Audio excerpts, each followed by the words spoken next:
aussi, les médias privés se sont mis au gratuit. Ça, c'est les chiffres de la presse quotidienne gratuite, c'est ça? Oui, exact. Bon, Où l'on voit sur de 2003 à 2007 les courbes en progression. Depuis, ça s'est tassé. On le voit sur l'écran suivant, je crois. à cause de la crise. À cause de la crise en 2011 ou 2012. En 2011, il y a eu une baisse cette fois de 18%. Mais c'est quand même 61 millions d'exemplaires. On le voyait sur les premiers écrans tout à l'heure de diffusion. La presse gratuite, c'est clair, rogne la diffusion de la presse payante. La TNT également, on en a parlé aussi, elle vient effectivement perturber les statistiques d'audience, enfin l'audience des chaînes classiques.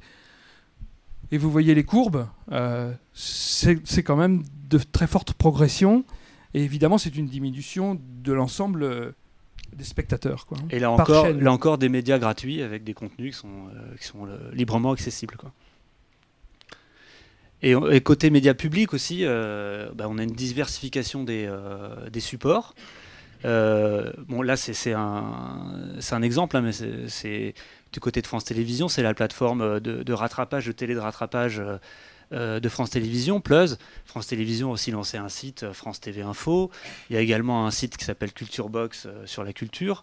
Donc il y a une diversification du côté des groupes publics. Et également, toujours dans cet univers des médias gratuits, hein, on a aussi même s'il y a une redevance pour le service public et les impôts locaux pour les collectivités, mais on a aussi les médias de collectivité. Là, on a seulement mis ceux de la ville de Nantes et de Nantes Métropole. Il y a ceux du Conseil général aussi et de la région Pays de la Loire.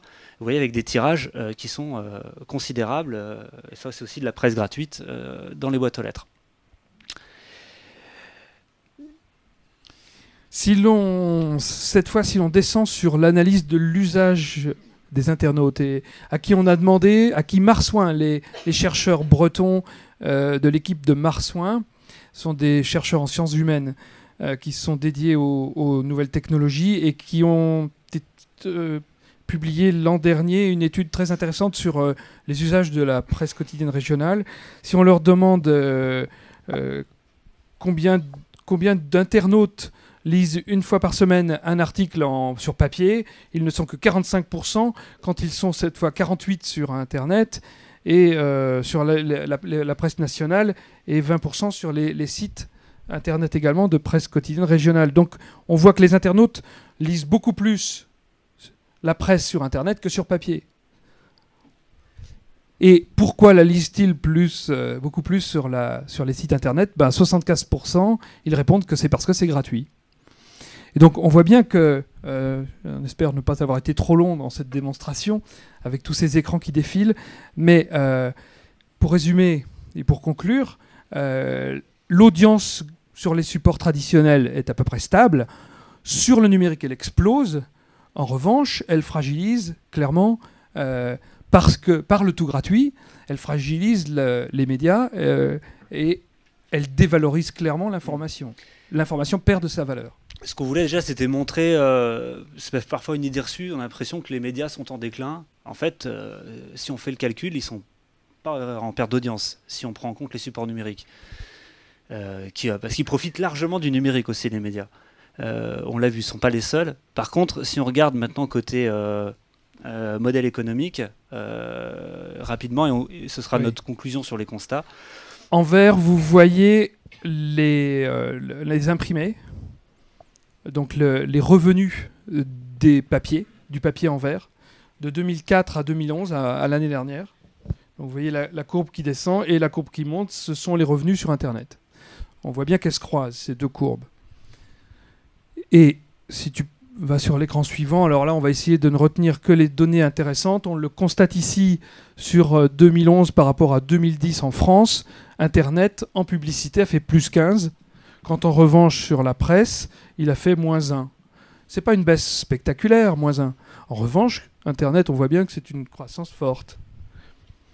Et sur Internet, la publicité, elle va d'abord sur les moteurs de recherche, c'est-à-dire en gros Google. Ensuite, sur les sites ce qu'on appelle le display, c'est-à-dire les vidéos qui démarrent en début. Ou l'affichage de bandeaux de pub. Sur Allociné ou Météo France, etc., qui est autour, là, les grands affichages.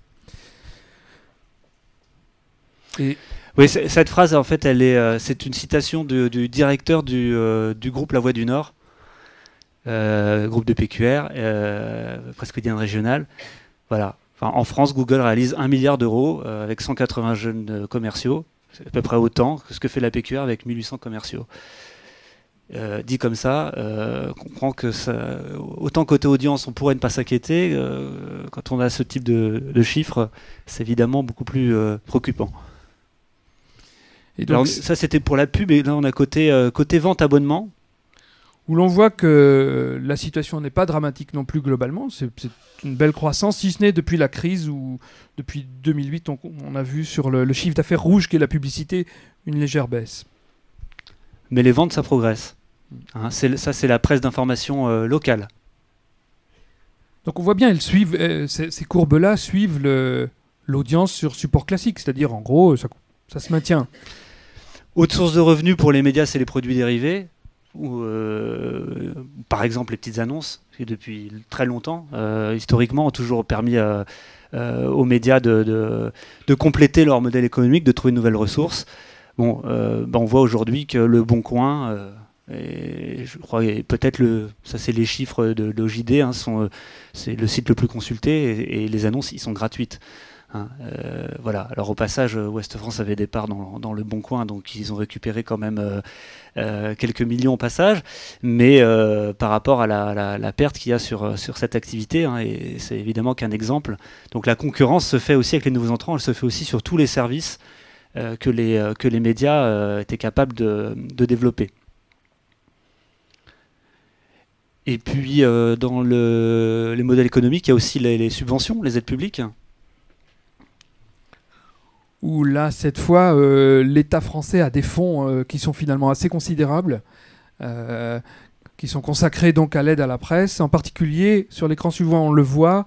Alors, c'est sans doute assez illisible aussi de loin, mais toute la part rouge qui est là, consacrée à l'aide à la presse, ce sont les aides à la diffusion, qui représentent 60% de quelque chose qui doit se cumuler aux alentours de 1 milliard. 1 milliard, un peu plus d'1 milliard. Ouais, même 2 milliards si on prend en compte les TVA à taux réduit, etc. Mais finalement, beaucoup d'argent qui va sur la modernisation, un peu sur l'aide au fonctionnement, parce que c'est pas toujours la modernisation, hein, et très peu sur l'innovation.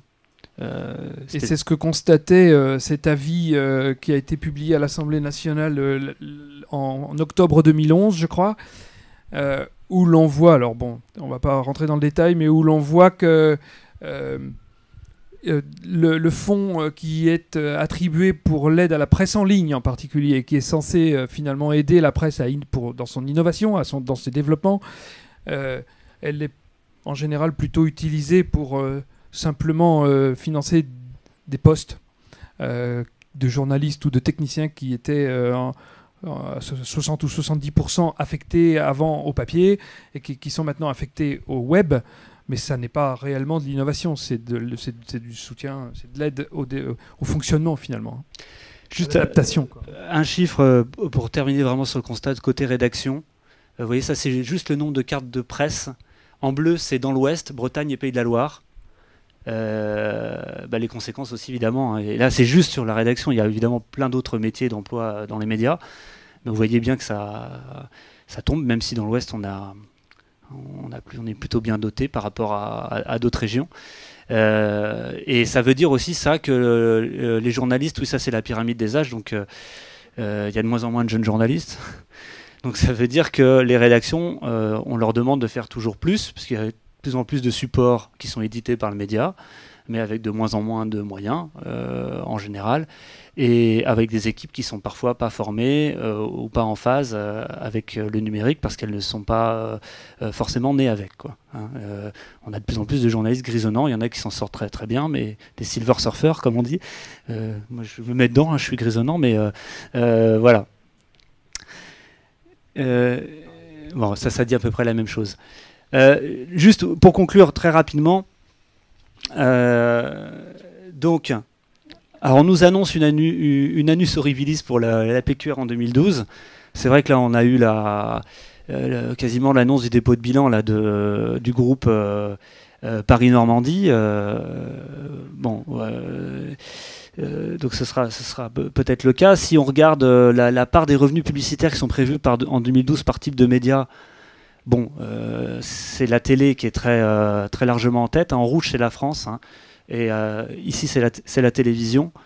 Mais vous voyez que ça fléchit très nettement c'est beaucoup moins pour la presse et que c'est Internet qui progresse. Et si on jette un coup d'œil aussi outre-Atlantique, Philippe?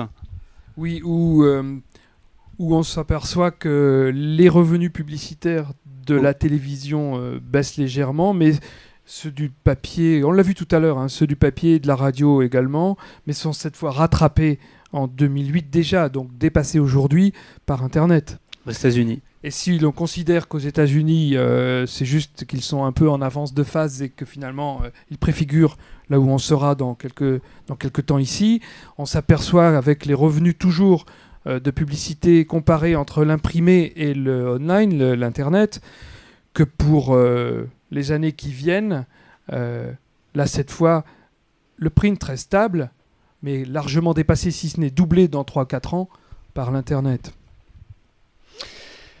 Donc voilà, c'est-à-dire qu'à la fois, on dirait que Google, Facebook, Twitter sont un peu le remède et le poison, parce qu'à la fois, la part que représentent les moteurs de recherche et les réseaux sociaux dans le trafic des sites internet, des médias, est considérable et elle est croissante.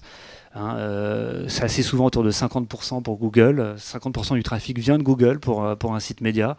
Ça a tendance à diminuer pour Google et à monter pour Facebook. Il y a des sites internet de médias qui ont déjà 30% de leur trafic qui vient de Facebook.